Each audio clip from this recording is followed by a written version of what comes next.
Water is the most powerful natural force on Earth, and over the weekend, an unending deluge of it tore through communities in Middle Tennessee. There's houses moved off their foundation, cars and trees. This is almost to biblical proportions here, like a massive tornado come through here.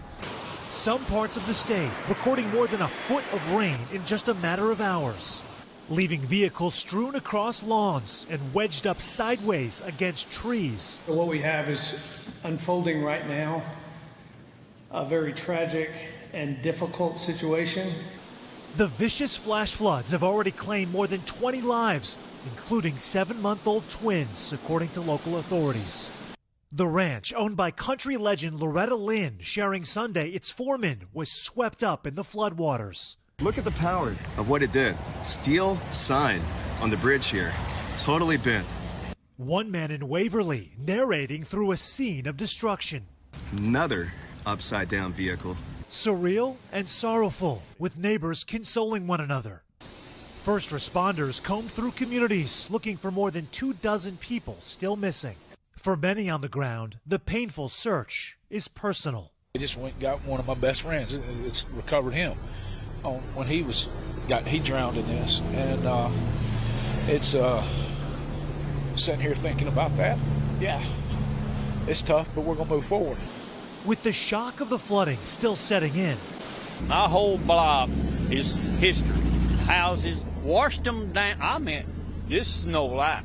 Residents in 4 counties that experienced catastrophic conditions are buoyed by the return of cell phone service, which has led to more survivors and fewer people missing. We have had several calls this morning, people reporting in to us that they have found some of the people that we had on our list. So praise God, we've been very fortunate. We hope that continues throughout the day. As the search and rescue mission unfolded, the Tennessee National Guard was deployed, as was Nashville's helicopter aquatic rescue team. Just so happens, coincidentally, guys, they were practicing large-scale missions just a couple of weeks ago. Right now, this morning, all hands on deck. Tom, back to you. All right, Sam Brock in Waverly, Tennessee. Sam, thank you. Damn, it is horrible. All right, let's bring in Dylan, who is in for Al this morning, keeping her eye on that flooding, and Henri. Dylan, good morning. Good morning, guys. And the part of the reason why we saw the flooding back through Tennessee was we had just the week before Tropical Storm Fred dump all that rain, and then we had just a regular mesoscale system that produced up to 17 inches of rain. So the ground was saturated and the water really had nowhere to go. With what was at one point Hurricane Henri, most of the rain and the flooding we saw was back through New York and New Jersey. We saw about 8.36 inches in Jamesburg, New Jersey, mostly on the western side of this storm. But now we have the flooding threat that includes parts of New York State, up across southern New England as well, because the storm is still just going to slowly move to the north and east and rain itself out.